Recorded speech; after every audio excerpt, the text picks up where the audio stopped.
God, I love that intro. It's one of the best things I've ever done on YouTube. I mean, what better way? I can't think of a better way than to get started with a Queen opening. And thank God I've not been copy striked since I've been doing that intro since, oh my God, I don't know when, like 2017. It's one of the first intros I ever created, and I liked it. It stuck, and I love it. So it hypes me up. Hi, everybody. Thank you for coming to my second. What is it? My second? Yes, my second solo live. Last week, I was supposed to do a live with Cody Leach, and we did after all. There's some technical difficulties, and all of a sudden, I don't know what happened. It just didn't. It wasn't working, so I decided to go live on my own, and I did. And you know what? It was a great experience. I've never done a solo live before. Yes, I'll be live now. Yeah, Cody, there you are. Andrew, excuse me, Arnold, what's up? How's it going? Good to meet you, sir.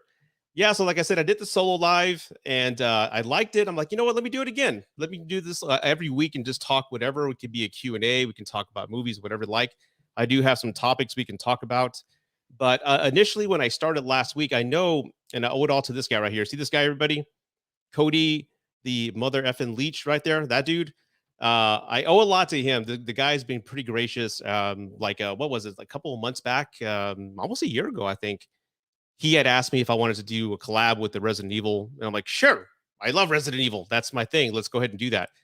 And because of him and his audience, and what he's been doing, a lot of his followers have been coming over to my page, and I've seen a huge, substantial growth on my end, and I really owe it all to this dude for giving me the opportunity to work with him. First off, and just he's been pretty gracious, super cool guy. Of all the YouTube guys I met, it is funny because there's a lot of misconceptions about YouTube and how everybody can be jerks or backstabbers. And I'm not going to lie, that does happen in some circles. But I have been very fortunate and lucky to meet nothing but great people. Film Triggers in the house. Hey, what's up, dude? What happens if Evil doesn't die tonight? I think a lot of people are going to be pissed. I don't know. You know what? In Halloween Kills, I loved it. Despite, a lot of bad reviews and, some of my colleagues didn't really think much of it. I loved Halloween Kills. Okay. I don't expect a Coen Brothers script when I see a Halloween movie. This is all I want since day one. All I've ever wanted with a Halloween movie is good kills. And I want the atmosphere of the shape. Michael Myers, the embodiment of evil. I want the shape to give me the chills. And I want him shot in a dark light where you can barely see the mask. That's all I want. So I know there's some complaints about Halloween Kills, but I loved it. It's a Halloween movie. I'm not going to put it on a high standard, but I did love it. And you know what? The Halloween Kill soundtrack, when I'm working with my 9-to-5 job, I work from home. I play a lot of movie scores. Halloween 3, in my opinion, is top 2 of all the Halloween soundtracks, right? But Halloween Kills is slowly climbing the ladder. I really did enjoy Halloween Kills. The soundtrack, I think, is what I love more. So I don't know. It's really growing on me, that soundtrack. I love it. Zach, what's up, man? Thanks for stopping by. I appreciate you coming over to my live. Arnold, I was one of the, I'm assuming you said you're one of the people that didn't like it. Fight the Good Fight. Hey, that's a good name. Then they'll just make another one. Yeah, we'll let them. It's Halloween, Child's Play, all these tentpole franchises. They're always going to make, as long as they keep making money, they're going to keep making the films. So we're just got to deal with that. Thank you for stopping by. Thoughts on Scream 6 being greenlit? Oh God. Okay, for those who don't know and are new to my page, again, because as I was mentioning earlier, Cody has brought a whole bunch of his following have discovered me because of the collabs with him. And again, thank you for that, Cody, for listening. I'm an old bastard. Okay. I'm 44 years old. So I remember when Scream came out in the 90s. Let me take you back to the 90s, everybody. Let's go back to the Gen X days. In the 90s, horror movies were kind of running. Early 90s come in, Freddy, Jason, Child's Play. Child's Play was still growing, but Freddy and Jason, the heavy hitters right there, Michael Myers, the movie started to suck. So there was really no great horror movies in the early 90s, for the exception of Candyman, which I love Candyman. It really just took me by surprise when I first saw it. Then that was it. Leprechaun showed up, and then he went to the hood. I don't know. He did all this stuff, and then Scream comes out. And I remember it came out after New Nightmare. And if you watch New Nightmare, there's a lot of ideas from Scream that Wes Craven was playing with. It was in the infancy, so to speak. And then he perfected it in Scream. And Scream movies, to answer your question, Zach, I still got you on the screen there. I'm gonna keep you there. um, I never thought Scream movies were scary. They're fun. And what made Scream 1 a great movie experience is because it was meta. All of us in the theater who went to see Scream in 96, 97, when it came out, we love that they were like kind of making fun of us, the audience, because everything they're saying in the movie, we all had been saying since the late 80s, early 90s, don't go alone, I'll be back, everyone who goes off by themselves, don't have, sex, don't do any of that, because we all joked about that. There were tropes that were exhausted. They just kind of ran their course. And when Scream came out, it was kind of meta and funny. So we were all having a good time and laughing about it, but I never thought they were funny. I thought they're very well written and clever. In the whole two killer thing at the end, that was kind of a twist. Now, to answer your question, Scream 6, I don't see a need for it anymore. This past Scream was a great movie. I mean, it was the first one without Wes Craven. I didn't do a review on it, but I loved it. I walked out of the theater like, hey, I just left a Scream movie. I felt like I had seen a Scream movie. It gave me everything I wanted. So to do another one, I mean, what else can we do? Honestly, what other ideas can they explore? They've been pretty clever with, characters and motivations, things like that. They're kind of playing the tropes of what's going on in Hollywood when it comes to remakes, things of that nature. It's clever, so I don't know. I think it's a little too soon. I'm not excited about it. I'm pretty sure we're going to get the same product that we've been getting this whole time. So hope that answers your question, dude. Great question, after all. I had fun watching kills in the theater. I did too. I saw it twice. I saw it with the girlfriend. Then I took my daughter because me and my daughter had been seeing Halloween movies since she was old enough, and we loved it. Yeah, so they're great. Oh, somebody's here.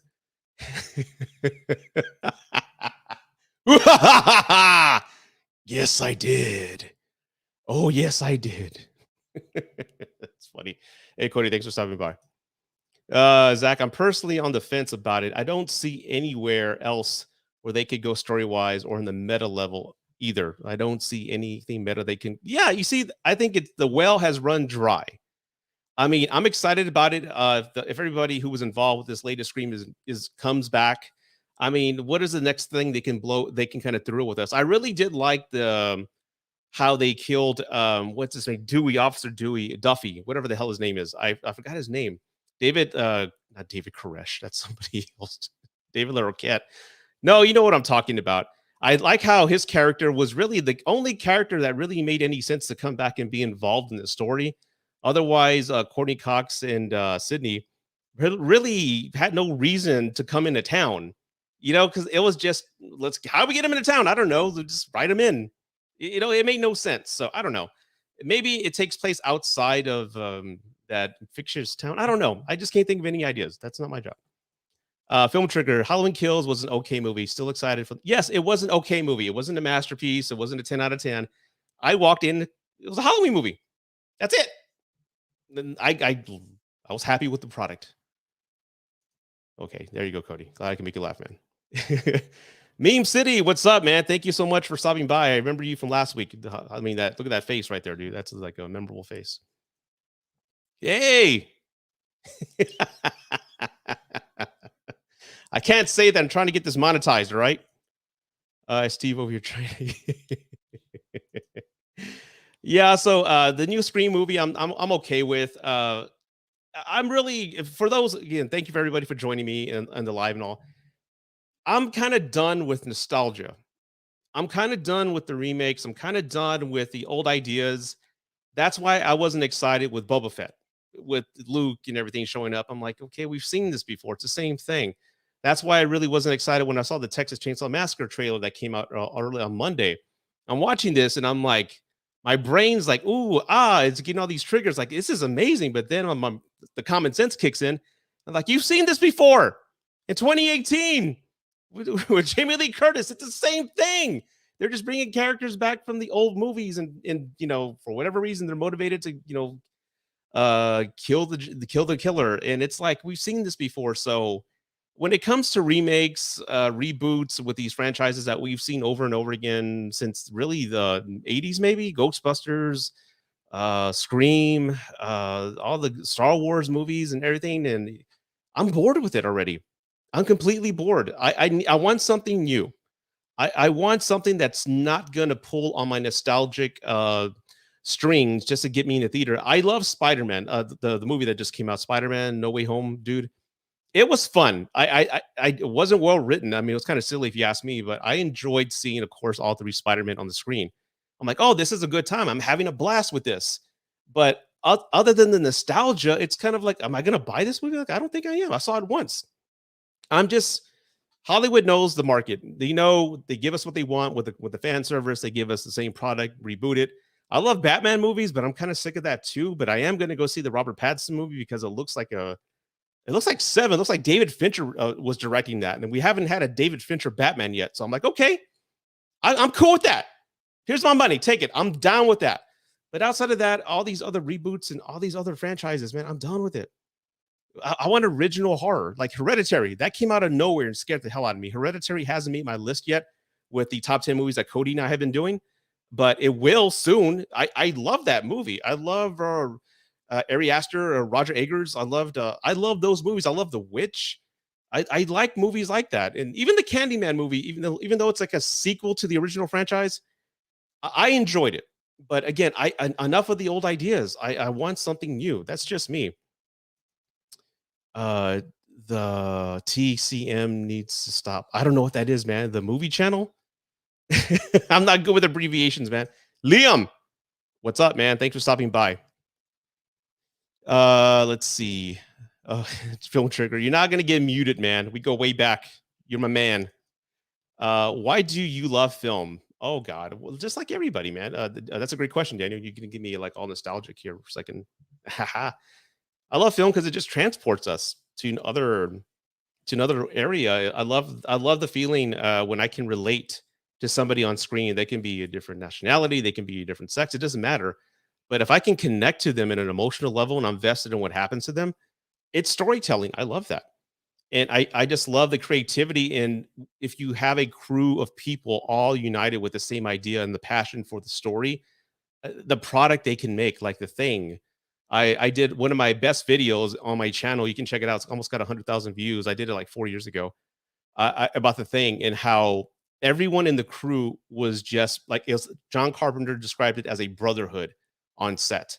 And coincidentally, they didn't plan this way, but it was all men. They had one woman who was on the crew, but she was pregnant. She had to leave because of maternity leave. But it was like a brotherhood of crew people who were all just treat each other with respect. They all had a job.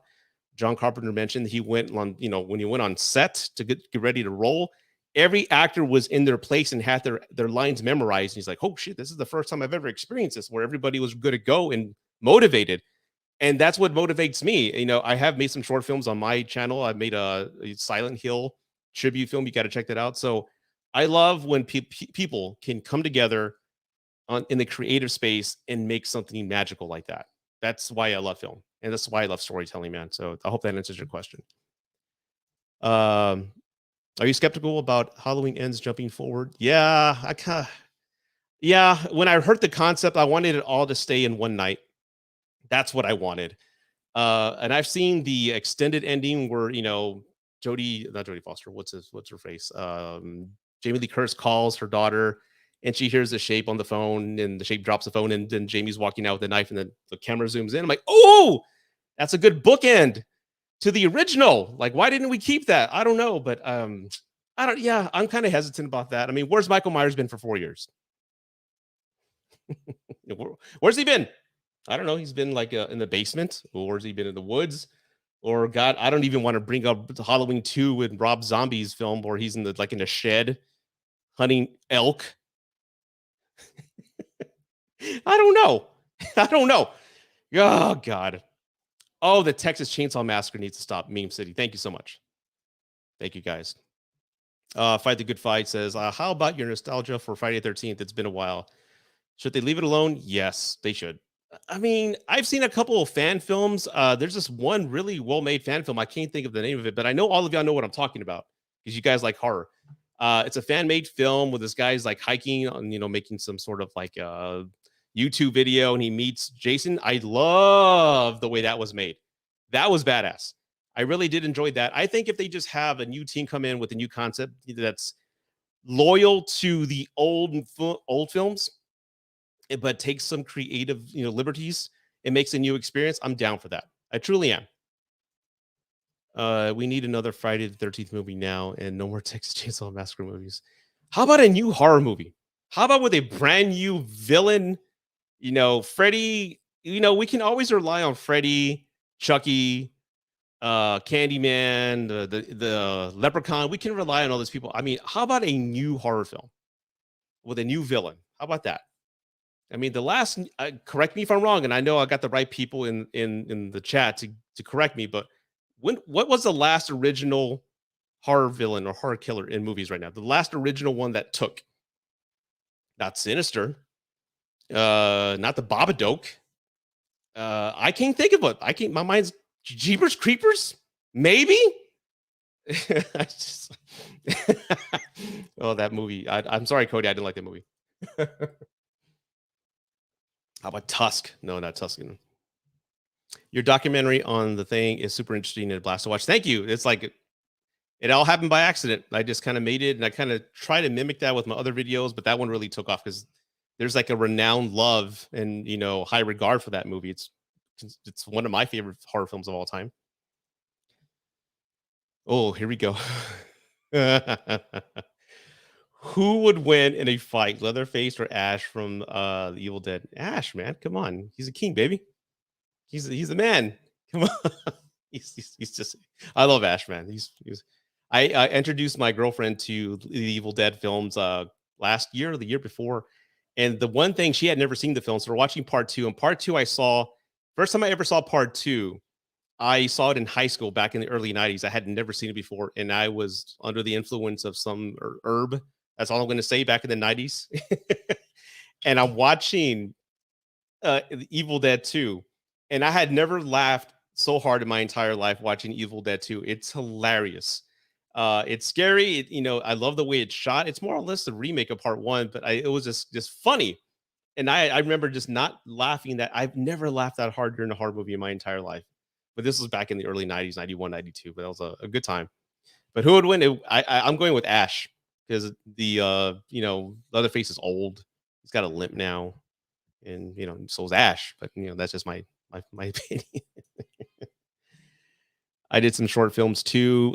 So much fun. Have you ever done 48 film project? I've heard of those. No, I don't have the time and resources, man. You know how I got two kids, and I'm a single dad, so with work and everything else, I really can't. I really have to really schedule everything, no distractions, and do something like that. But I am toying with another idea. I was the girlfriend and I wanted to do another like Scream, like a real world conversation. You know how Scream starts with a phone call? I wanted to do one what would happen in real life. And we had wrote out a scene, but we didn't film it because things came up. There's another, like, I want to do another Silent Hill short movie. It's funny. I don't know if anybody here has ever made short films, but it's pretty addicting. Once you make one and you see it come together, and it's like, oh wow, and you know how to make blood. You go to the YouTube, and how do you make blood? You go to get corn syrup and food coloring and things like that, and it was pretty fun. So I want to do more of those. Maybe in the future. Maybe in the future. Let's see. Please also enjoy your enthusiasm for Metal Gear Solid. Oh, that's cool. It made me go back and watch some cutscenes. Hello from Australia. How's it going? Me and the girl, I just saw I love this. This is one of my top 10 in the movies that horror movies that Cody and I were referring. But Wolf Creek, the girlfriend and I were watching that, and she never seen Lake Mongo either. Two horror films based out of Australia, and I'm never going to Australia, man. I'm never going to go to Wolf Creek in a shitty car. Never gonna happen, dude. Those movies are so well done. Australia, I think, needs to do more horror films. I can't think of another one. Never Hike Alone. Thanks, Meme City. That's exactly it. The name of the movie. It was really good. I think they made a sequel, so I really need to check that out too. Daniel, great response. Two movies that have changed the way you look at certain parts of your life. Oh my God, Daniel's going deep here, man. Hey, that's what she said. Just kidding. Oh God. Wow. Wow. Two films, two movies that have changed the way you look at certain parts of your life. Oh my God, dude. That's such a great question. Let me think about that. I really want to I really want to think about that. Just give me a second. Because I got some good ones, and I don't want to just say like an MCU film because that's not it. But certain parts of my life, man. Wow. You know, I will say this. I'm gonna get a little. I'll answer with one movie so far. Okay. Uh, God, should I see this one? Okay. There's a movie that came out, and it's not a horror movie, but when I was going, for those who don't know, I got divorced back in 2016. That's why I started my channel on YouTube because I had no one to talk to, was starting over, really didn't have money to go out. So I started YouTube. And like I've told everybody in previous videos, that the concept with the videos is that when I'm talking to the camera, I'm talking to you like you're my friend. Because I had no friends at the time. I know that's a sob story, but I had no friends at the time. So I treated the camera like a friend. That's why I'm so enthusiastic and that's why I'm so animated in the videos. It's because I feel like I'm treating the camera like a friend. So the movie I remember seeing a few years back that reminded me of what it's like to go through divorce, the most accurate film they capture what the emotions are going through divorce, is a movie called Blue Valentine with Ryan Gosling and Michelle. I gotta say her name. I'm sorry. Let me just look it up real quick. That's such a good question, dude. The 2010 film. Um, Getting it up right here. One second. I just want to say her name right because she was nominated for an Oscar. Michelle Williams. There you go. That movie. I related to Ryan Reynolds. Not Ryan Reynolds. Ryan Gosling's character so much when I saw that film. If you ever want to know the raw emotion, the conversations that take place during a divorce, and you've never experienced that, God forbid, or you're curious of what it's like, that's the film because it when I saw the film, I could have swore like whoever wrote the film had a tape recorder and recorded the conversations because they're so accurate. And it changed me because I never thought a film like that could be so intimate and raw when it comes to raw human emotion. And I never thought a film could be so courageous and brave to really go that emotional, if that makes sense. Because there's horror films, right? You can be shocking, you can be gory, or you can show something, religiously kind of like a taboo. But when it comes to a raw, emotional state with people, a marriage ending, I don't think I've seen many films that have truly accurately captured that moment. And that's one film. And I can't think of another film, Daniel. I promise I'll think of something before I end the live. But that's one film that changed my perception of film, like how really true to life you can be. And I got all emotional there. The Lignit was fun. I did enjoy that one. Hey, Tyler, what's up, man? It's been a while. Was awesome till Sinister 2 dropped the ball. You see, I didn't even know they made a Sinister 2. It was okay. It was okay. It's yeah, like horror is really if you're new to my channel, what I prefer psychological horror. Like one of my favorite horror films of all time, which has yet to make my list, but it will in the next video Cody and I do, is Jacob's Ladder. That's the closest film I think that captures madness and true fear from a man's standpoint. If you haven't seen Jacob's Ladder, I highly recommend it. It reminds me of a Silent Hill film. It's a closest Hollywood film that is Silent Hill than before Silent Hill was ever made. And there's this one moment, and no, I'm not going to give anything away, but he's going back, he's time flipping, and he loves his family, but he's living this other life where he's divorced and his kids died, and he's living with this woman that he doesn't really love, but he goes to sleep and then he wakes up back in his previous life. And there's this one moment that really just got me right in the chest, man. He's like in the bed in the hospital, he wakes up, and whatchamacallit, he's talking to his family and he thinks he's in reality. He thinks that things are going great, and then some voice you just hear off camera goes, "Dream on." And he looks toward the camera and it's like he starts crying. I'm like, oh God. that mm, that kills me. So for those in the chat, everybody watching, if you value my opinion from a movie critic and my taste in horror, go check out Jacob's Ladder. That's came out in 90 or 91 with Tim Robbins. I can't even name the director. Don't watch the remake. They remade it. I was looking forward to seeing it, and it sucks. Check out Jacob's Ladder when you get the chance. It's such a good movie.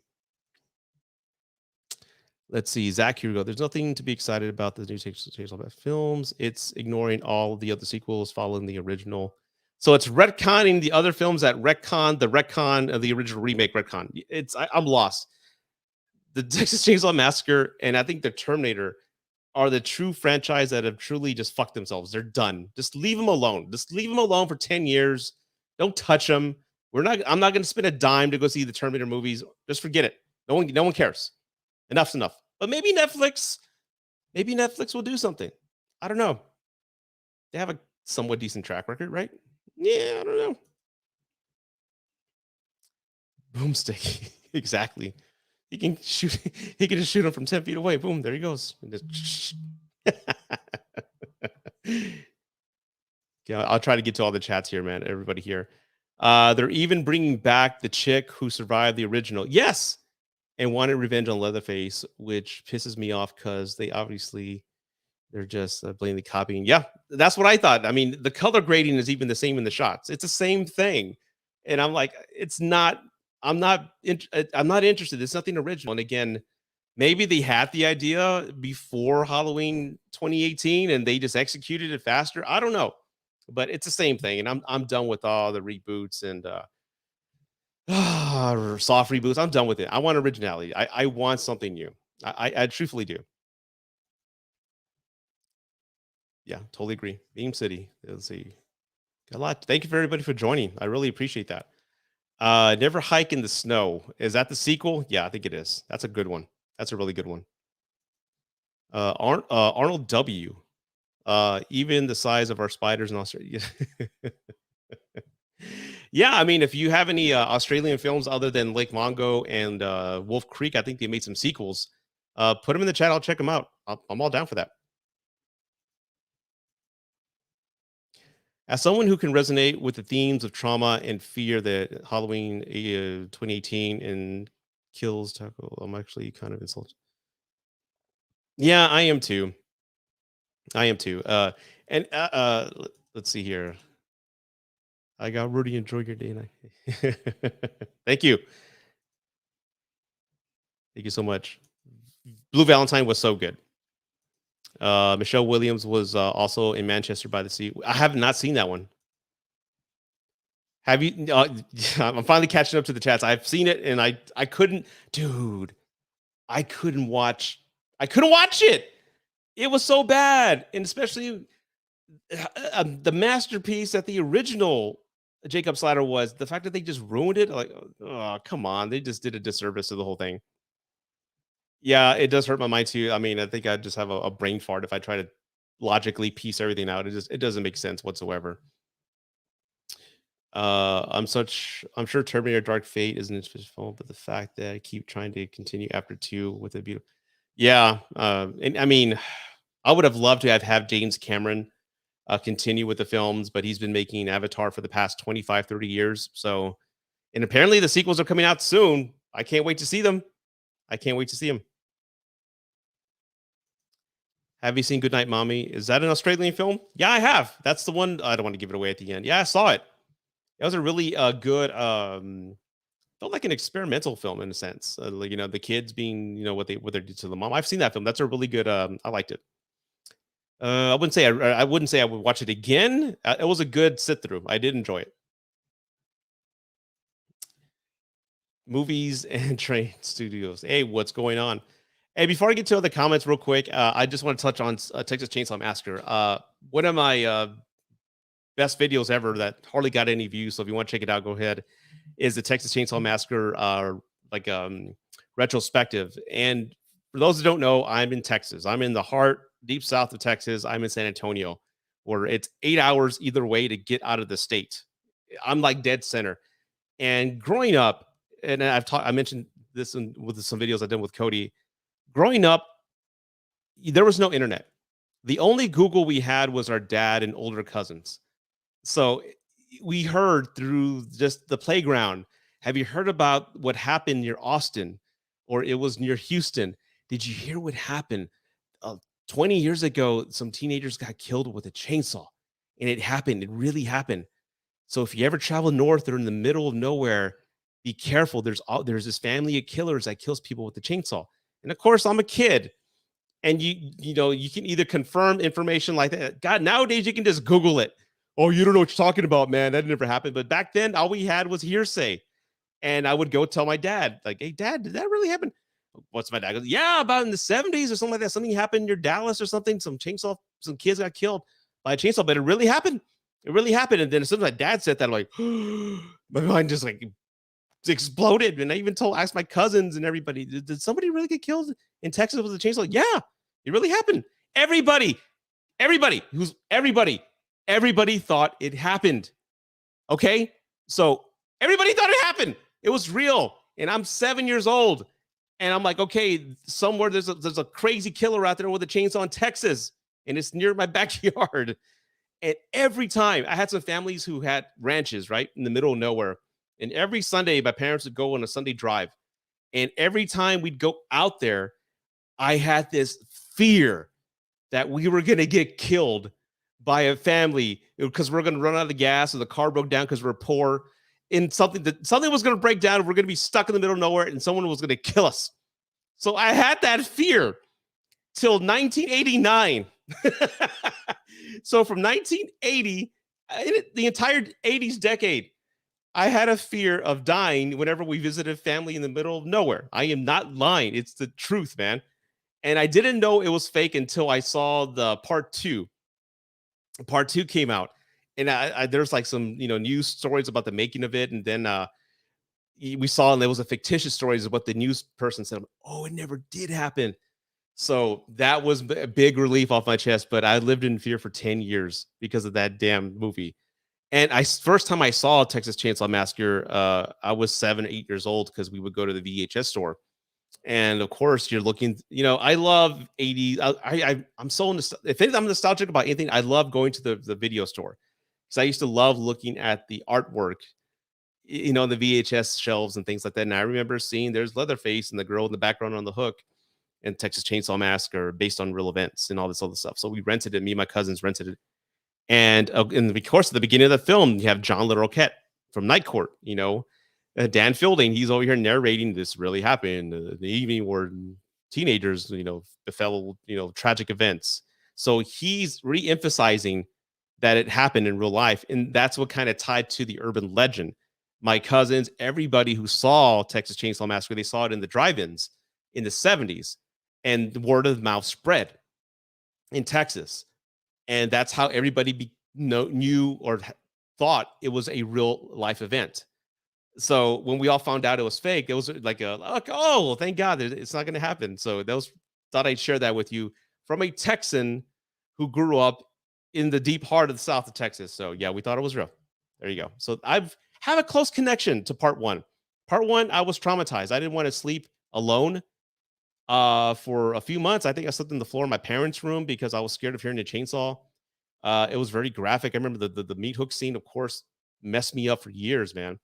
But that film, I remember thinking it looked real, and I didn't know the word, but I thought it was like you watch it now, it looks like a snuff film, and it's just pure madness, pure madness. So, yeah, that's my story of the Texas Chainsaw Massacre. So let me go back to some comments here. Let's see here. You should get more into writing, directing. You have all the aspects of really making great movies. Sincerely, Mike too. Oh, thank you. I love No Country for anything the Coen brothers have done, even Raising Arizona. I love those films. They're awesome. I need to get some water. Most unnecessary movie sequel you've ever seen: Toy Story 4. They didn't need to make it. Scream 6. There's another one. Oh God, there's no point. What's another one? Jesus, I can't think of anything right now. But yeah, there you go. Those are the two that just popped in my head. Have you watched the Robocop movies? Trains and stations. Excuse me, train movie and train studios. Of course, I have. I'm an 80s kid. That I grew up watching those movies, man.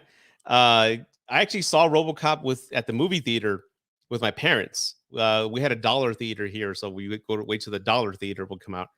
And I remember seeing that movie, and of course, it messed me up, especially how Murphy's killed at the beginning. It's so damn graphic, man. You watch it now, it's like I heard it's like it was close to an X rating, and they had to take out a few snippets or edit or crop some scenes because it was just too damn bloody. But it's such a great movie, man. I love it. I don't say this often. I don't. But RoboCop, the original in 87 or 88, I forget, is a perfect movie. That's a perfect movie. It's short. It's like an hour and 30 minutes, 90 minutes long with credits. It's a fun, well-told movie.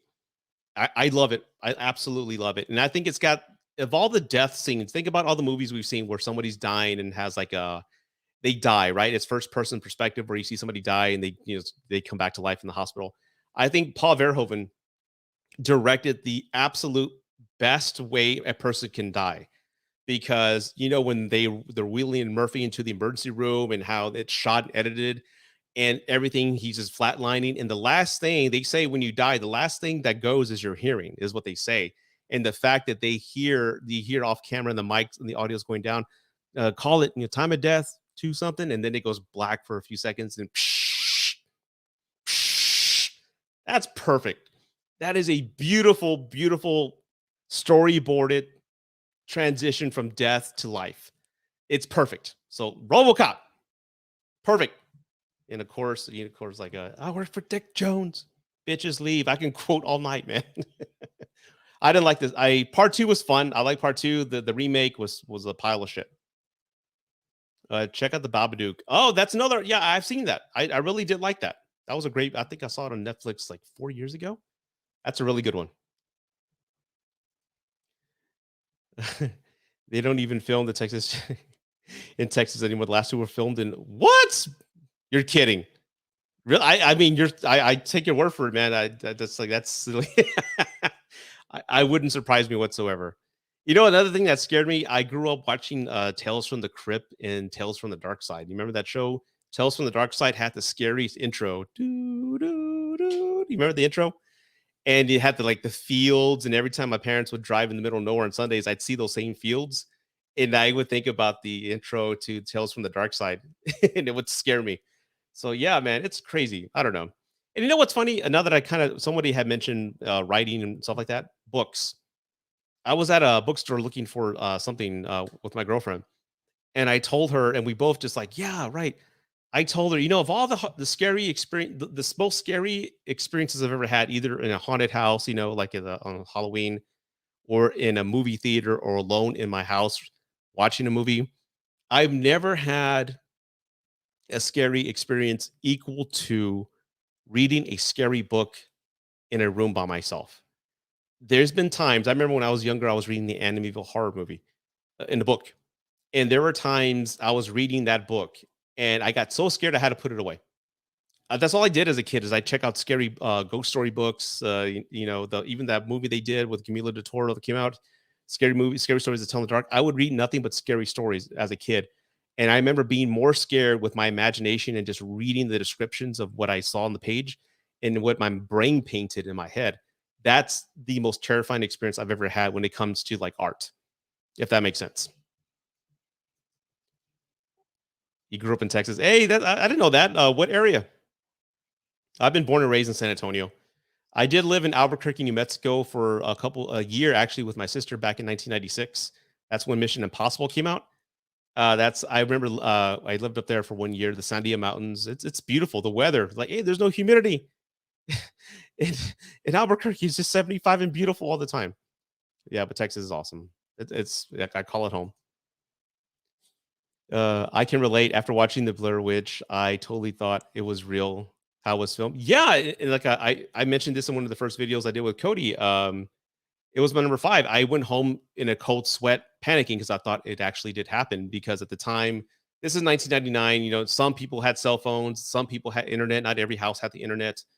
If you did, it was really slow, and everyone thought it was real based on the ads and the commercials and things like that. There was no press screenings or press conferences with the actors or actresses going on tour talking about the film.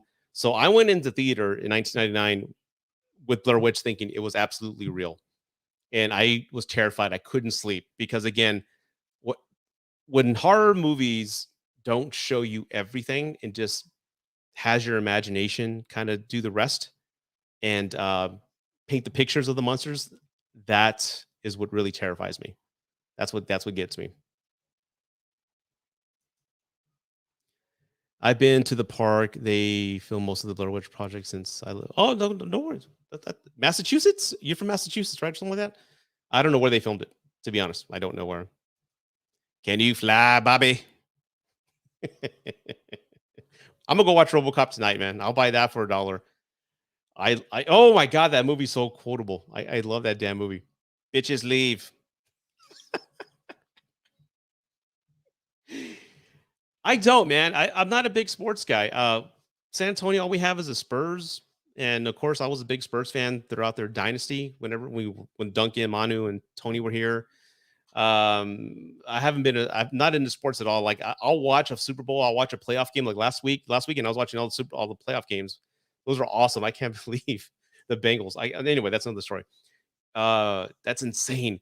Anyway, I will sit for the big important games. I know the rules. I played football in high school, but I'd rather work on a video or do something, constructive versus just sit down. But I'd like to, but like again, I'm down for a big game. Definitely am. Just Before Dawn is an '80s gem. It was filmed near my hometown, Oregon. Okay, I'll put that on my list. Just Before Dawn. Thank you. Which of the famous horror villains would you want to create a new movie on? Ooh, that's a Daniel. Are you like a professor in college literature or something? Because you like or a reporter for the Daily Planet, man. Because you got like the good questions, man. Famous horror villains. My God. I was gonna say the Loch Ness monster, but Camila de Toro already did something with The Shape of Water. I thought that was a really testament to classic Hollywood. By the way, go check out Nightmare Alley. I love Nightmare Alley. I saw it in the theaters back in December. So check that out. That's a beautiful movie. Oh my god, that's such a good one. Oh, the classic Hollywood monsters. It's been a while since we've had a good Dracula film. I think Bram Stoker's Dracula in 1990 91 is criminally underrated.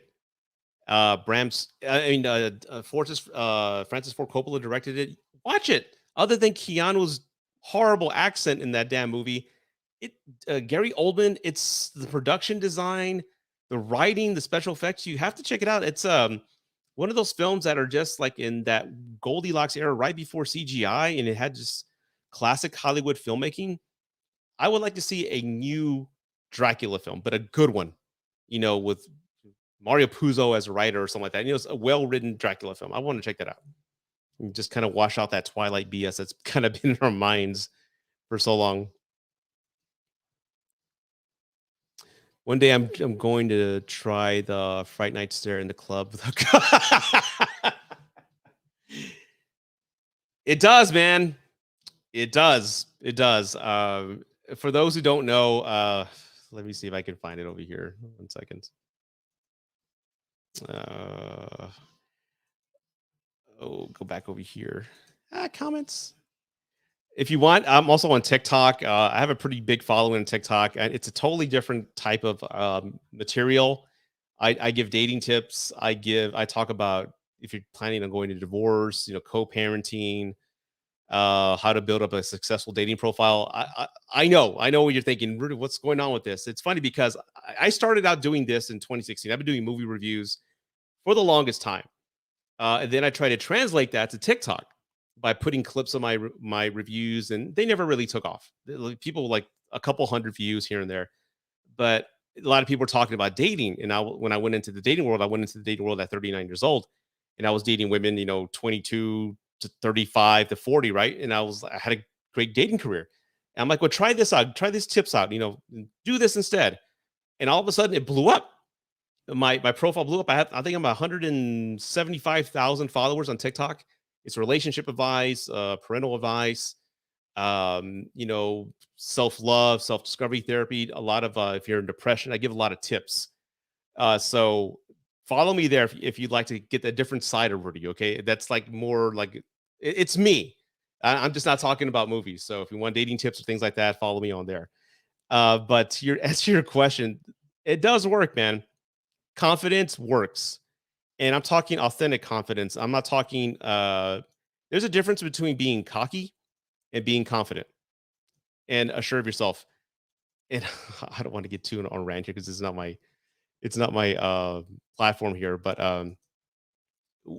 if you're comfortable in your own skin and you know what you are, and you approach and you just make eye contact with somebody, they feel that confidence. Women love a confident man.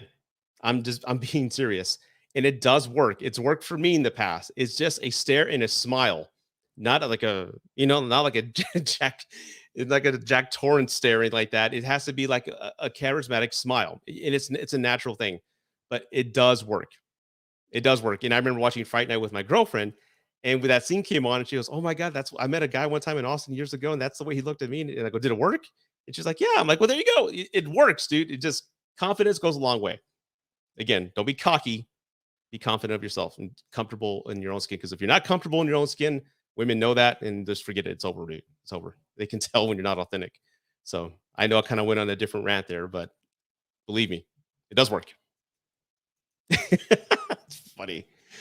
A couple creature features I'd recommend if you haven't seen them, or Arachnophobia. I saw that as when I was a freshman in high school, dude. Remember, I'm old. And Eight-Legged Freaks. I did see that one too. Yeah. Those are both like early 90s or 90s movies. Yeah. Arachnophobia. I remember that was John Goodman's first movie because everybody had known him from Roseanne, and all of a sudden he was the pest control guy. And I remember that was a big deal. Arachnophobia is a serious, more grounded film with realistic spiders. Yeah, all of them were like real spiders. Yeah, yeah, those are great films. Have you ever played Until Dawn? It's basically playing your own horror movie with a good story. I started it. I do play games when I get a chance. Like right now, I'm finally playing God of War on the PS4. I'm finally doing it, and it's so overwhelming sometimes, man. Just the layers and the features and options to unlock that you have to buy. It's like, oh god, that's crazy. Anyway, I did start it years ago. Excuse me, but I never finished it. It's really good. I think it's first person zombie films and things like that. I enjoyed it. I just stopped playing it for some reason. I don't know what happened. But like I said, I can only play games.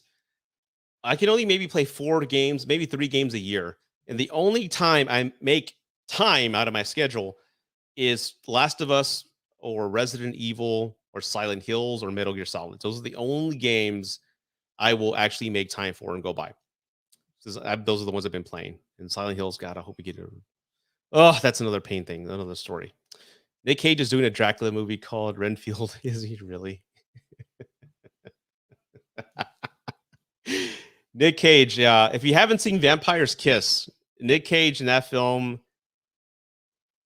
Oh, I love Nick Cage. I don't know if you can see the red doll. You see the red doll? Oh, I can't point. Oh, there you go. There you go. Turn.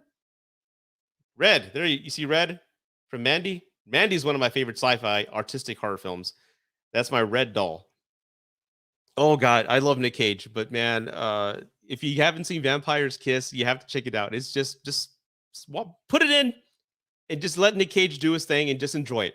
It's cinematic beauty. It's a masterpiece. 100% agree, Dracula. Oh god, that would be badass. Yeah, heck yes. Yes. Take my money. Hey, Jacob. I don't know a lot of Jacob, so nice to meet you, Jacob. How's it going? How's it going, Rudy? Have you ever checked the Behind the Mask Rise of Leslie Vernon? No. Oh, no, that sounds very interesting. Where can I find? I'll look at that up. Yeah, that's a good one. Behind the Mask. I've never seen that one or heard that one. Interesting. Planning to check out the Tourist Trap based on your recommendation. Yeah, check it out. And again, I'm not saying this is the most scary film of all time. It's actually the first. It's the only PG movie in my list that is scary. I have a phobia when it comes to mannequins. I've always been scared of wax figures and going to wax museums. Yes, that's just my thing. You know my phobia, okay? I'm not scared of clowns. I don't give a shit about clowns, but I'm scared of wax figures because I think they'll like be doing that. But that film, it's unique and different. I would like. I no, I don't want that remade either. But check it out, and it's got a well written story. You kind of know the motivations behind the villain, so to speak. And I'm terrified of wax figures. So check. Let me know what you think. Best third date horror film. I'm going Insidious. Well, I mentioned this before when I was dating. I did this to every girl that whenever I went on a date, it was kind of like a deal breaker to see if she was the one or passed the final test. I would come back to my house and we'd watch Zodiac. So Zodiac, I guess, would be my third date horror film because one, it's a David Fincher film. Two, it's in my opinion the best casted movie of all time. Best cast. The hell with the outsiders. This has the best cast movie of all time, and it's so well directed. I mean, and so well written. I mean, Mark Ruffalo, Anthony Daniels. What's his Anthony? Not Anthony Daniels. The guy, Anthony Edwards. Jake Gyllenhaal, Robert Downey Jr. It's so well made, man. This is right before Iron Man and before they went and did their whole thing with the MCU. And you kind of forget how well and how great actors Mark Ruffalo, Robert Downey Jr., and Jake Gyllenhaal are. I love Jake Gyllenhaal. He's amazing. So that film was my third date test. And a lot of them passed. A lot of them were captivated. And just like that's what I wanted them. I wanted to see them get captivated because, like anybody who watches it for the first time, you just kind of go insane along with the protagonist trying to figure out who did what and who's the killer. God, I love that movie. David Fincher, man, he's the man. Sup? Nay, FGC. Thoughts on Rob Zombie movies? Oh, I hated part two. And part one, I remember initially when I went to the theater, and I have them back there on that shelf. I saw part one and I loved it. I remember when I went to the theater that I was like, oh, that was pretty cool. And then it was a remake at the end, like, oh, that was pretty badass. It was a Halloween condensed movie within an hour. And they were touching on Michael Myers' origin as his kid. Oh, God. Then I saw it again a few years later, and I can't stand the writing. And it's a shame because I love Rob Zombie movies. I love 23. I love not Salem's Lot. The Lord. God damn. I forgot the names of these movies. But I love his movies. They have a certain feel. And The Devil's Rejects, in my opinion, is his best film. That's his best film. But there's something about the Halloween Rob Zombie Part 1 movie that I can't see again. If I get through the dialogue at that first scene of the breakfast table, the kills in Rob Zombie movies, especially Halloween, are tough. Lords of Salem, thank you, Skyman. The kills in Rob Zombie movies are tough to sit through, man. Like, it's not like him, in the other Michael Myers movies, he stabs them and they're just against the wall, whatever. No, Rob Zombie, he's like, okay, stab her, keep screaming, and then rip off her shirt, stab her again. Now she's covered in blood. Have her crawl for like 4 minutes and scream. It's like, just kill her. Like, God, put her out of her misery, man. Please. It's like, it's so tough to watch. Sometimes it's gruesome. And it's just so like intimate in a sense. I can't sit through those kills. I can't sit through them. So I've seen it maybe 3 times in my life. The third time I had to stop it because, especially when Michael Myers kills Laurie's foster parents, it's tough, man. It's so tough. Laurie, just covered in blood and naked, like Jesus, man. It's like, stop. And it's funny because not many films get me that way. Not many get me that way, but those films do. 2, I have it, and it's buried back there under Time Bandits or something. I don't know. Behind the Mask is on Shudder. Oh, cool. I've never seen Pin. I've never seen it, Tyler. I got to check that out. Hello, Skyman. Nice to meet you. Damn, Zodiac is a great choice. Although, in the opening scene, the couple goes on a date, they're murders. Yeah. And I remember I When a movie captivates my mind, and I'm just so in love with it, I study it.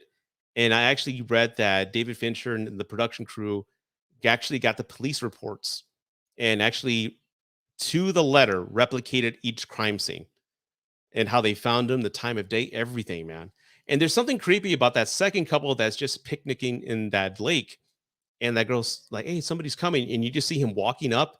It's a still shot, no quick zooms, no funny editing. It's just her perspective looking at him walking toward the couple. That gets me. You see, I like that. I prefer that. That's what I love. The realism of horror. That's just, oh God, such a good one. I'm gonna go see it again tonight after the live. So good, man. Do you have a go-to film, TV show when you're feeling down? That's a great question, Arnold. After my divorce, like I said, I was going through a really down period, probably the darkest period, loneliest period of my life, because again, all the friends sided with the ex, and it was just me, and I had nobody. And as I mentioned in other videos, whenever I was really feeling down and depressed, I would turn that energy into something productive. Like, all right, quit being a bitch, Rudy. Stop crying, have your moment, but then go to the computer and learn how to do editing on. Do like a tutorial. Go do 4 hours of tutorials in Premiere Pro. Like, learn how to edit. Do something like that. That's when I would turn my energy around. But whenever I needed to laugh, and everybody who's watching this, everybody, the best medicine for depression, in my opinion, is laughter. Laughter is so good for the soul and it's so good for the mind. It changes the energy in your body and you just feel like a completely different soul, not a person. You feel like a different soul after a good laugh. And the movies I saw were Three Amigos and Spaceballs. Those are my go-to films when I need a laugh, because Mel Brooks movies, I love Mel Brooks movies. I had this fear in the back of my mind that one day someone's going to want to ban Blazing Saddles, and I hope to God they never do. I love that movie. I love anything Mel Brooks. So those are the two films that I watch. Got me all deep there. That's cool. That first kill in Rob Zombie Halloween 2. Yes, yeah, yes, absolutely. And I remember seeing it. Then like it ends up being a dream. And Lori is not in a hospital. She's like at home, or it's like 8 months later. I don't remember the time jump, but yeah, the kills are brutal, especially the Devil's Rejects. Like it's tough as it is to sit through and stomach how they just dehumanize these people, these victims. The killers are also charismatic in a sense. It's also like they're the antagonist protagonist in a sense. You actually kind of feel sympathy at the end when they're caught. But yeah, they're really tough to kill, and I think that's why I appreciate Rob Zombie films, because a movie could be on, you don't even know it's a Rob Zombie film, but as soon as you see the aesthetic of the film, like, hey, that's a Rob Zombie movie. The way he loves classic horror films. I've been to a few of his concerts. I love his music, by the way, and just the way like the movies he's got playing in the background are tied to old Hollywood sci-fi horror movies. I love that. I'm very curious what he's going to do with the monsters. I was really upset that he cast his wife as Lily Munster. I'm like, no, we could have went with maybe Eva Green. Oh God, but that's just my opinion. I love Eva Green. Brrr. I'd love to see Rob Zombie direct someone else's script. Yeah, I would too, but that's not going to happen. The one thing that Cody and I agree eye to eye on, he's such a creative guy. I don't think he'd ever make somebody else's story. It'd have to be his, all his heart. But yeah, I would like to see that. And yes, the same with Judith is creepy. Yeah, exactly. It's just tough to sit through. It's very tough to sit through. Thanks for all the comments, guys. I really do appreciate that. Let me see. What do we else do we have here? I agree with the idea that scene scarred me. Yeah. Hot take, but I like Scott Taylor. Yeah. Okay. I don't see anything wrong with it. It's just it's not her, it's a dialogue. It's the dialogue. That's all. Oh yeah, nice to meet you. See yet another person from the Cody's land. Again, I'll say it again. I appreciate that Cody asked me to do a collab with him with Resident Evil last year, because of he and I are cool buddies too. We practically text every day, and I never saw that coming. But the fact that he asked me to collab with him and we've hit it off, but not only that, but his audience is now coming over to my page. The certain growth and kind of like rebirth of my channel I owe to him. So I'll be forever grateful for that. I really do appreciate that, man. I really do. And it's funny, if anybody who is a YouTuber here Like I said, I've been doing this for 20 since 2016, and I'm approaching 4,000 followers and that subscribers, and that's great, and I appreciate that. But I've seen other people take off faster, like Sean Chandler, Cody. Everybody's been doing it like since 2017, and now they're have huge audiences. If you're going to be doing this, you have to be consistent. That's one thing that really got in my way is that like I said, I got divorced and I had to work 3 jobs, and I couldn't put videos up every day, like for every movie, like I wanted to. And you have to be consistent. You have to post videos every week. If not, the algorithm's going to forget about you. I don't care if you put like a whole month's work, like 60 hours in the video. If you're not consistent, that algorithm's not going to give a damn about you. And collab. I don't know why I stayed siloed for so long. I never reached out to Cody or anybody my first or third year and like, hey, let's collab. I didn't want to come off like I was using them to get their subs or get like an audience. I felt like I hadn't earned my spot to even ask yet. So I never asked. I never asked. And then, maybe I should have asked earlier. I did a couple here and there, but I felt like my heart wasn't in it. And for him to ask me, and I was like, "Oh, sure, I love that." So it's kind of cool.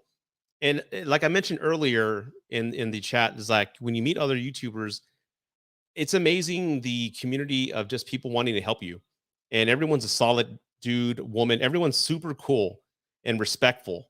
I love that, and anyone's willing to help out. Like, hey, would you like to go on my channel? I have a podcast. Like, yeah, I'll do it, and vice versa. It's super cool, and it's a wonderful community. I'm glad to be on here. It's super awesome.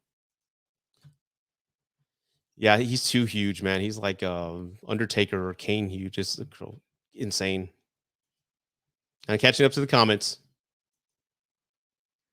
Would you ever get the Galaxy Fold? No, I have a Galaxy Note. I'm a Note guy, but not. I don't like the. I did the flip phones in the early 2000s and late 90s. I don't need to do no more flipping. I'm good. Return of the Living Dead and Killer Clowns always cheers me. Yes, yes, those are 2 great films, man. And again, I'm not scared of clowns. And I remember when it came out in the 90s, everyone's, oh my God, it's terrifying. I'm like, I grew up on Bozo the Clown on Chicago's very own Channel 9. I live in San Antonio and I know the whole TGN, whatever the channel was. So I grew up on Bozo. So when I saw it and it's like Tim Curry, I'm like, hey, it's Bozo. He's got fangs. So what? I'm not scared of clowns. So I love the Killer Clowns and how just original it is. I love the makeup, everything. And Return of the Living Dead is one of my favorite films of all time. And if you haven't seen my Return of the Living Dead video, it's an older film. It's an older review. The audio isn't great, but I'm laughing. And check out my Return of the Living Dead video. I did it like in 2017. It's super cool. She's very different, Jamie Lee Curtis. I think she, yeah, she's got more personality. It's just the dialogue. Sometimes she said some things like oh mama, oh baby, like what? Just calm down. She's got more screen presence. I will give her that. Young Frankenstein's, yeah. Again, I don't want to just like toot my own horn here, but I did a Young Frankenstein retro review with my buddy Chris a couple years ago. I love that. From Bruja. You see, I'm laughing already. Mel Brooks. I love those films. Favorite Kubrick film other than The Shining? Mine would be Clockwork Orange. Oh God, man. Oh, ah, ah. I'll say Eyes Wide Shut because I was married. Yes, again, remember everybody, I'm old. I'm a very old guy. I'm 44. I got married in 1999, and then I saw this Eyes Wide Shut when it came out, and I think Stanley Kubrick had just passed before the movie came out. And I remember thinking it sucked. Like, this is stupid. The ending made no sense. I didn't like it, and blah blah blah. And then 13 years later, I got divorced after 16 years of marriage. 13 years later in my marriage, I saw it again, and I'm like, oh, that's what he meant. If you've been married, I don't know the age group in the chat here, but if you've been married 13 years and then you watch Eyes Wide Shut, it really hits you in a different level because now you understand the frustrations of his wife and the betrayal Tom feels only on his wife's fantasy. It's if you ever want to see what it's like to kind of get the raw emotions of what a true marriage is like 10, 12 years in, that scene of them in the bedroom talking, it's so on the nose. It's so perfect. And it comes down to jealousy. I love the film because it's his jealousy that takes his character, Dr. Bill or something like that, down this rabbit hole into the sexual odyssey. It's the fantasy of just his wife didn't do anything. She was just talking about how she just found this one officer attractive and that she would have had sex with him if she had the opportunity. She didn't do anything, but just that idea drove this husband down that rabbit hole.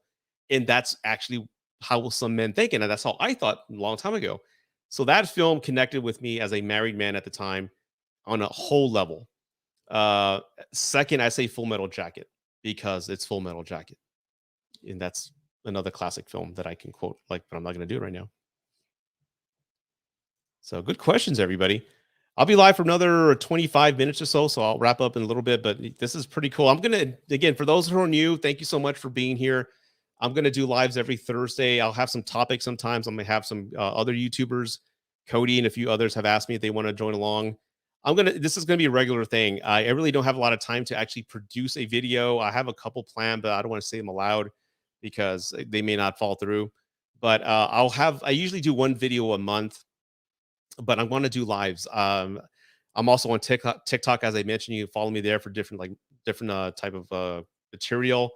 But I'm gonna do these every Thursday. This is fun. I'm enjoying this. I enjoy everybody's company here. This is so cool. Yes, I went to Rockville in Daytona in October. No, actually November. The girlfriend and I, we saw Rob Zombie there, and he just was. Is I have to see a whole 2 hour show of his. Oh, dude, it's oh god, that was such an awesome show. But Slipknot, man, jeez, God. And you know what band? I love metal. I love Barry Manilow, Elton John, Gojira. I love Misfits. I love everything, but I love metal. I grew up in the 80s, so I'm a metal guy. But I didn't know of this band, Gojira. They're fucking awesome, man. I love them now. I've been like they're some of the music I play while I'm creating. It's so fucking badass. So yeah, I love metal, dude.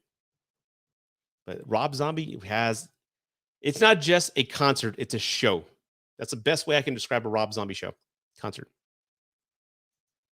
The dialogue, yes.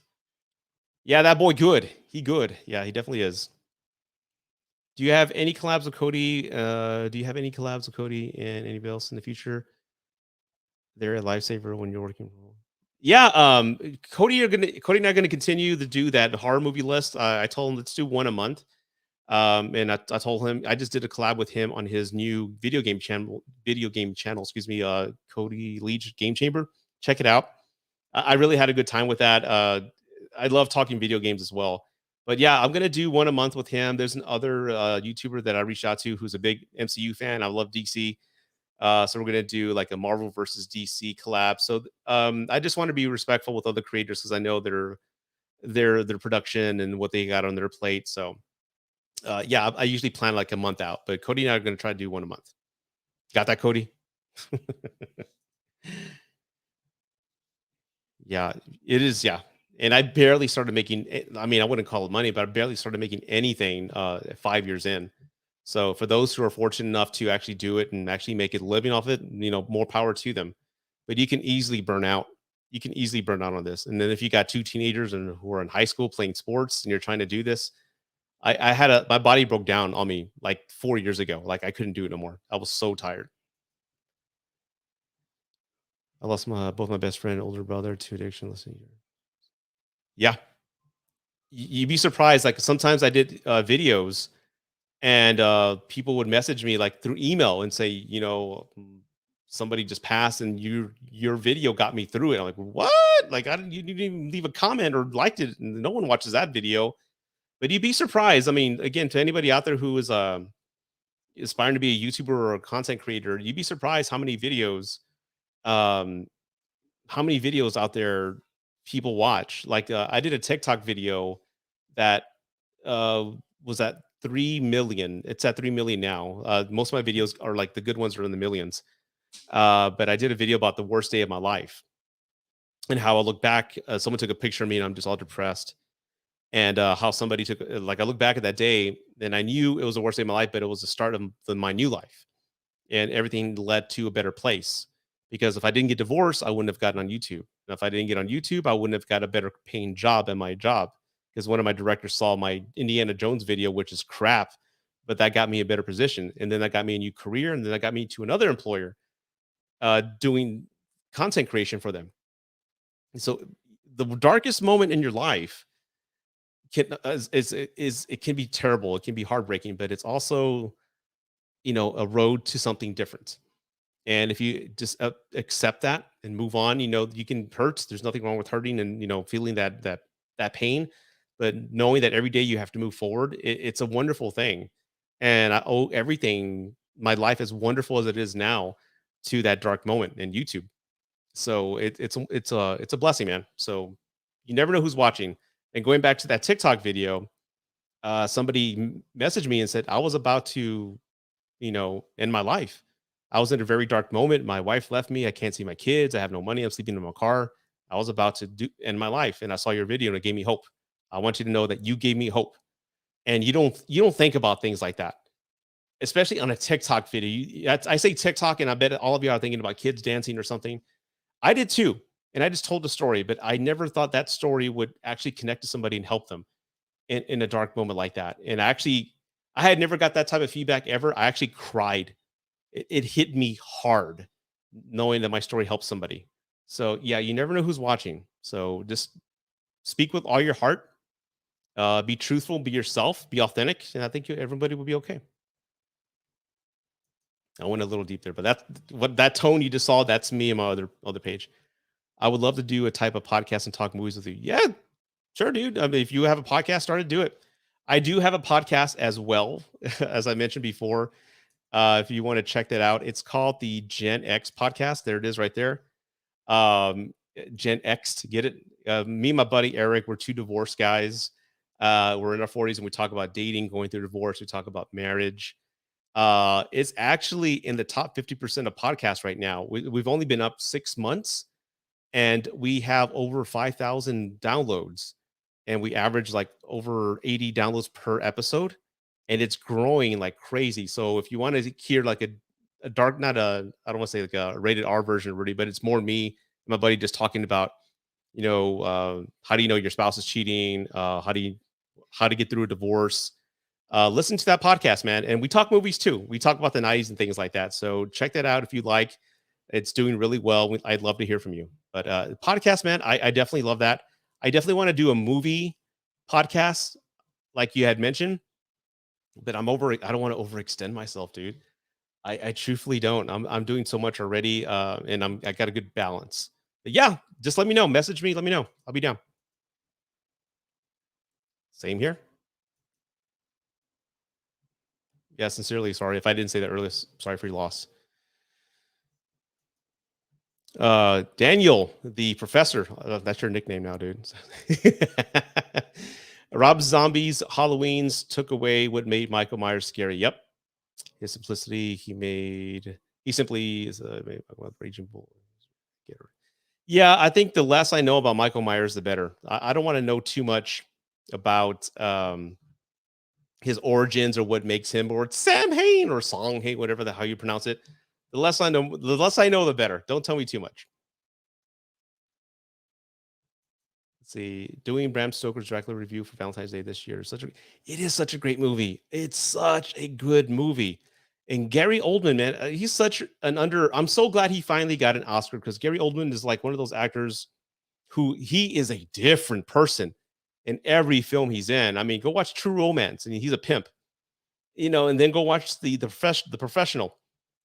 God, he's such a great actor. And he's such a great Commissioner Gordon. So I love Gary Oldman, and I'm glad that he got his due. And he's such a great Dracula in this. And it's the practical effects. There's this one scene where like Anthony Hopkins is in it, and they're attacking Dracula, but he's in that bat form, and he goes in the back in that shadow corner, and you just see the red eyes. That's so cool. Like, whoa, that's so damn cool. The Shinnin. I'm married for 13 years. Oh, cool, man. Congratulations. I hope you're happy and you're doing well. Like I said, I was married for 16 years. Ever been to the state fair? Went to the first time last year, and it was Texas State Fair. I've been to the rodeo. I didn't know Texas had if does Texas have a state fair? I'm sure they do. I've never been. I've been to the rodeo, which is in February, which I got my cowboy hat and ready to do that. But yeah, I've never done the state fair. Best concert I ever went to was Danzig Fest '95 when I was with my oh. And thanks for making me feel really old, mother. Danzig. Me and my son. My son. He's plays guitar. Yeah, he's all into like Misfits and Bad Brains and Ramones. Oh God, and Operation Ivy, Black Flag, Minor Threat, all this type of music. And we watched like he introduced me to all these bands. Like I never heard of Bad Brains before, and watching them like holy shit, they're badass. So we always have this debate because I love the Misfits, but I think Gary Graves is the best singer. He thinks it's Glenn Danzig, and then Jerry Only singing now. So I'm like, you leave Jerry Only alone. He's great. But I love Graves. I like Graves. Danzig's great, but I like Graves. I probably lost a lot of followers now.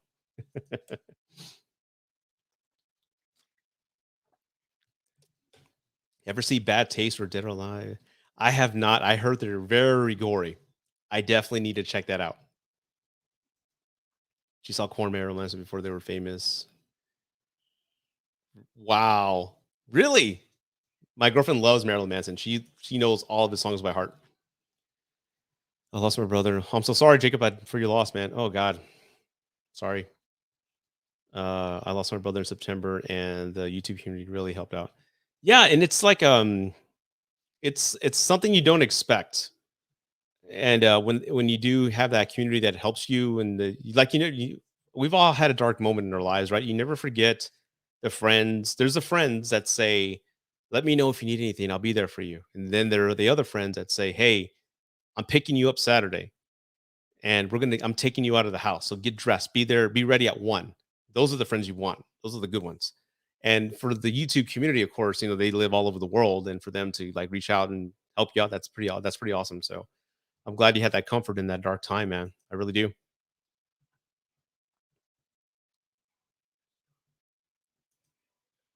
No, no, and you know what? With these lives, Sky, it doesn't always have to be horror movies. I just want it to be like an open Q&A. I want us all to kind of get to know each other because, like I said, the reason I started doing this is because I do know I've had a certain large resurgence because of my collabs with Cody. So I know there's a new audience. There's a lot of new people who are following me, and I don't produce a lot of videos, but the lives I can do, and I just want us all to get to know each other and just talk and all that. So it could be about whatever. I'm down with that. I try to be. My mom thinks I'm cool. um, Thanks, man. I appreciate that, man. I really do. You sound like you get along well with my probably if she likes Marilyn Manson. Heck yes. Bully McGuire. That is so cool. I like that. I hear he's a great poker player. So in. Oh, I'm catching up to the comments. Sorry, I'm like really behind. Let me go. Let me kind of scroll up, man. Hey, Zombie Man. Marvel is better than DC. Well, hey, to each their own. I love Marvel. But after Endgame, I was done. I was done with it. I don't see any of the shows. I'm done with it. But I did it. I grew up in the '90s. The first comic book movie I grew up with was Superman with Chris Reeve. And then Batman showed up in '89, and oh crap, it's dark Batman. It's not Adam West campy anymore. It's like black. He's all in black suits and it's killing and all stuff. And then Batman Returns showed up, and the Penguins killing the firstborn in Gotham with penguins, and they got rockets. Fuck yes, I like dark shit like that. And then Batman Forever showed up, and it got all campy. Then The Crow, that Spawn animated series on HBO. That's the comic book genre tone that I was molded in my puberty years, man. So that's what I like. And Marvel was fun. Like I said, I took my kids to see it. Both my kids, who are 18 and 15, they were little, but ever since Iron Man 2, I saw every MCU film.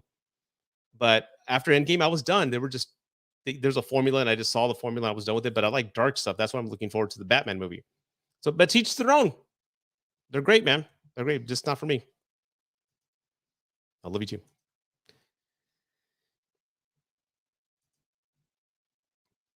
Uh, Mozart.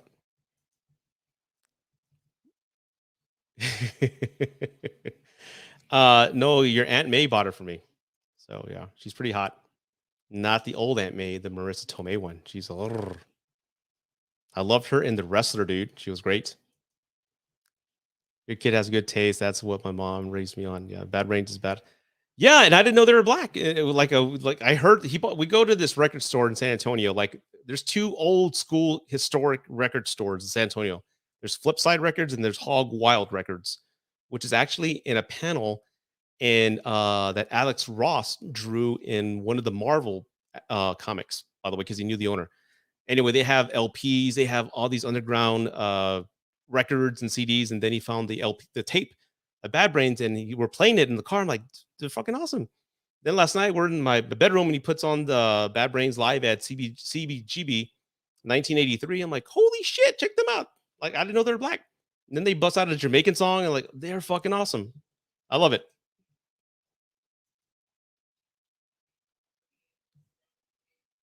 I don't. Sorry, man. Let's see. How would you feel if they turned the classic slasher movies into elevated horror, like turning Freddy Krueger into a deep psychological fear? I don't know if they can.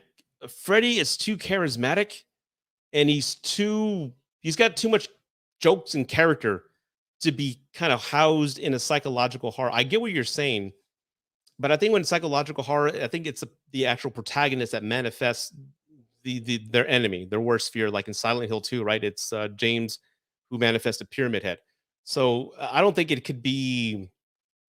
I don't think it could just be a villain that the writer makes up that's attacking people. It has to be personal when it comes to psychological fear. So that's really tough. That's really tough. I'd really have to think about that. I don't think they should.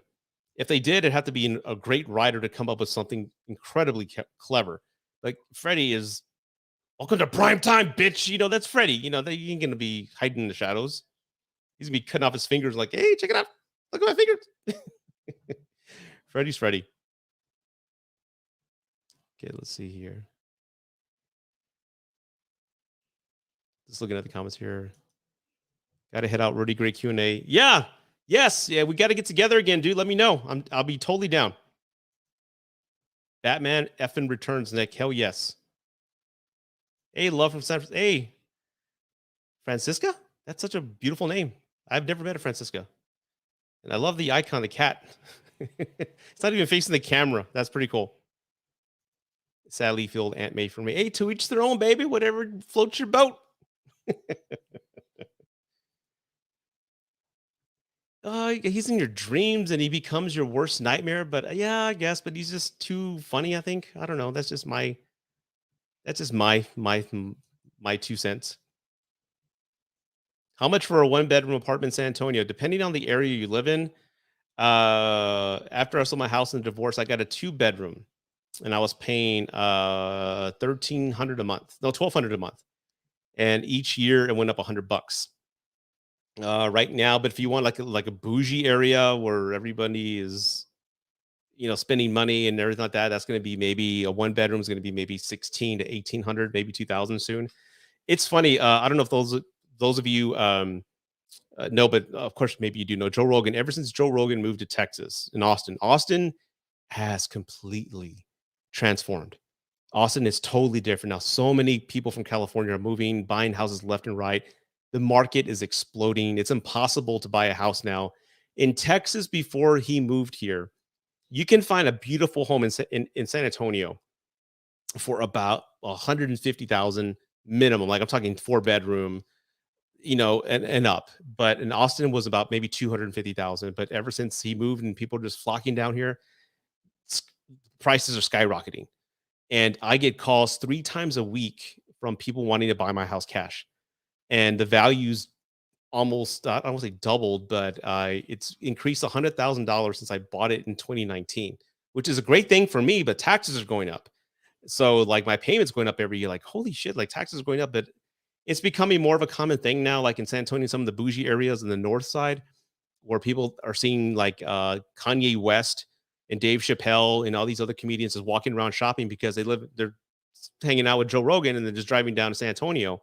So it's going to get incredibly expensive in the next few years. It's insane. So a one bedroom apartment in San Antonio may be more than $2,000 in the next 3 years, dude. It's in Austin is about 45 minutes away from us north. So it's insane how things are changing. It really is, man. It really is.